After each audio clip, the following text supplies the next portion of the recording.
প্রিয় সপ্তম শ্রেণীর শিক্ষার্থীরা, শুভেচ্ছা নিও। আজকে আমি তোমাদের ইতিহাস ও সামাজিক বিজ্ঞান বইয়ের ষষ্ঠ অধ্যায় মুক্তিযুদ্ধের বিদেশি বন্ধুরা এর ৮০ পৃষ্ঠার ৪ নং সমাধান করে দেব। প্রথমে তোমাদের বলবো, যারা আমার চ্যানেলটি সাবস্ক্রাইব করো নাই তারা আমার চ্যানেলটি সাবস্ক্রাইব করবে এবং আমার সাথে থাকবে। তাহলে চলো আমরা ক্লাস শুরু করি। এর আগে আমরা ৮০ পৃষ্ঠার ১, ২ এবং ৩-এর সমাধান করে দিয়েছি। আজকে ৪ নংয়ের সমাধান করব। মুক্তিযুদ্ধের সংগঠন এবং বিজয় অর্জন পর্যন্ত তৎকালীন ভারতীয় প্রধানমন্ত্রী শ্রীমতী ইন্দিরা গান্ধীর নেতৃত্ব এবং এতে দেশটির অবদান রাজনীতি। তো চলো এখন আমরা ৪ নংয়ের সমাধান দেখে নিই।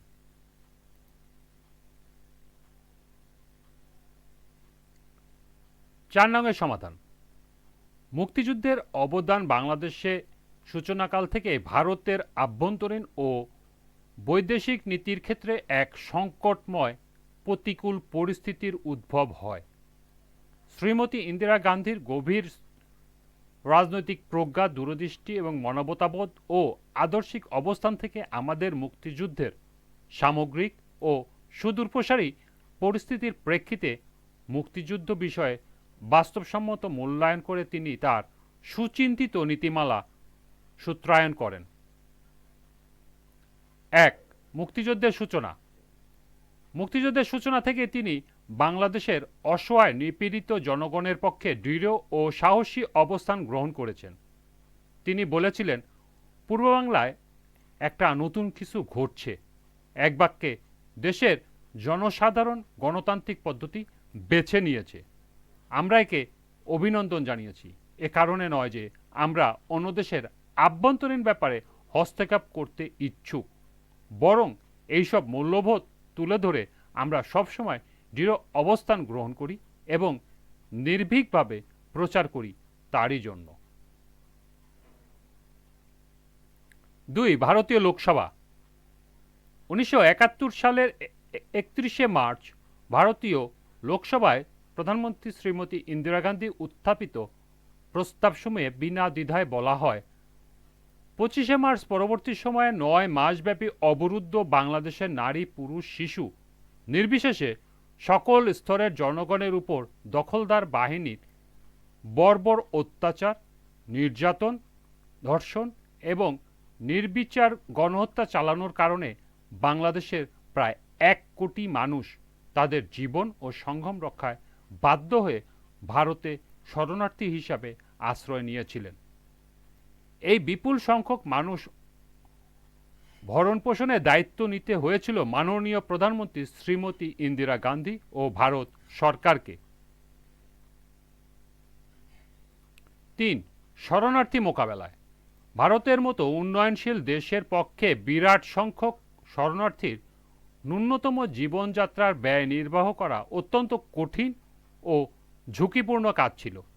এই ভয়াবহ সমস্যার প্রতি দৃষ্টি আকর্ষণ করে রাজ্যসভার এক বক্তৃতায় তিনি বলেছিলেন, পরিস্থিতির বাস্তবতা উপলব্ধির চেষ্টা না করে সরকারকে সমালোচনা করা সহজ। ইউরোপের যে দেশ ১০,০০০ শরণার্থী উপস্থিত হলো, সমগ্র ইউরোপ মহাদেশে একটি ভঙ্কিমান অবস্থার সৃষ্টি হতো। অন্যদিকে ভারত বিশ্বের দরিদ্রতম একটি দেশ হওয়া সত্ত্বেও তার সাধ্যমতো চেষ্টা করেছে। বাংলাদেশের শরণার্থী প্রয়োজনে ক্রমবর্ধমান ঘাটতির ব্যয় নির্বাহের জন্য ভারতের জনগণকে অতিরিক্ত কর প্রদান করতে হয়েছে।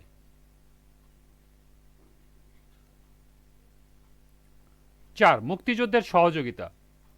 বাংলাদেশের শরণার্থীদের আশ্রয় প্রদান পাশাপাশি ২ লক্ষ মুক্তিযোদ্ধাদের প্রশিক্ষণ, অস্ত্র ও রসদ সরবরাহে সব রকম ব্যবস্থা গ্রহণ করেছিলেন শ্রীমতী ইন্দিরা গান্ধী। বাংলাদেশের মুক্তিযোদ্ধাদের সঙ্গে কাঁধে কাঁধ মিলিয়ে যুদ্ধ করেছেন ভারতীয় মিত্র বাহিনীর অফিসার ও জওয়ানরা এবং অকাতরে জীবনও দান করেছেন। একটি দেশের স্বাধীনতার জন্য অন্য দেশের সশস্ত্র বাহিনী ও জনগণের এই আত্মত্যাগ বিশ্ব ইতিহাসে বিরল। আন্তর্জাতিক জনমতকে বাংলাদেশের মুক্তিযুদ্ধের পক্ষে আনার জন্য শ্রীমতী ইন্দিরা গান্ধী অত্যন্ত গুরুত্বপূর্ণ ভূমিকা পালন করেছেন।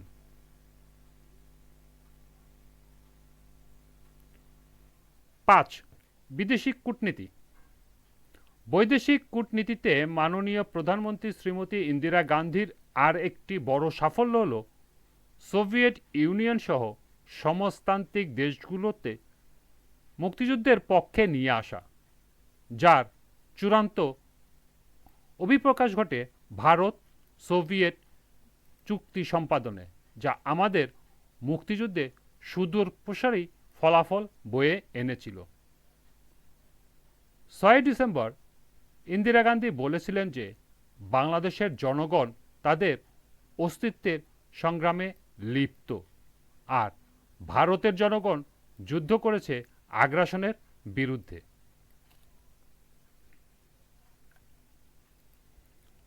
তারা বর্তমানে একই শত্রুর বিরুদ্ধে সংগ্রামরত সহযাত্রী, একই উদ্দেশ্যে অর্জনের লক্ষ্যে। তিনি বলেছিলেন, বিরাট বাধার বিরুদ্ধে বাংলাদেশের জনগণের সংগ্রাম স্বাধীনতা আন্দোলনের ইতিহাসে এক নূতন অধ্যায় সংযোজন করেছে।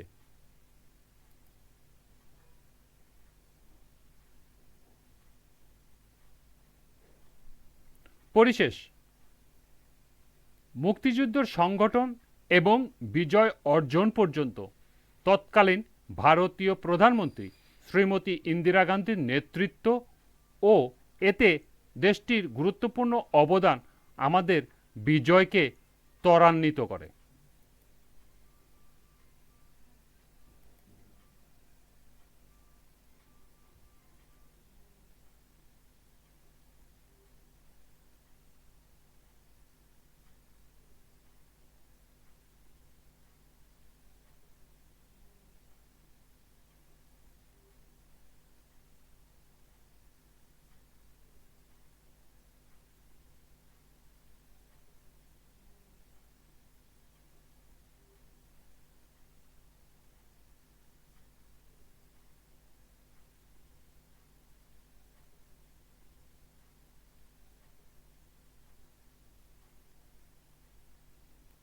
আজকের ক্লাসটি এ পর্যন্তই। পরবর্তী ক্লাসে আমরা 5 নম্বরের সমাধান করে দেব।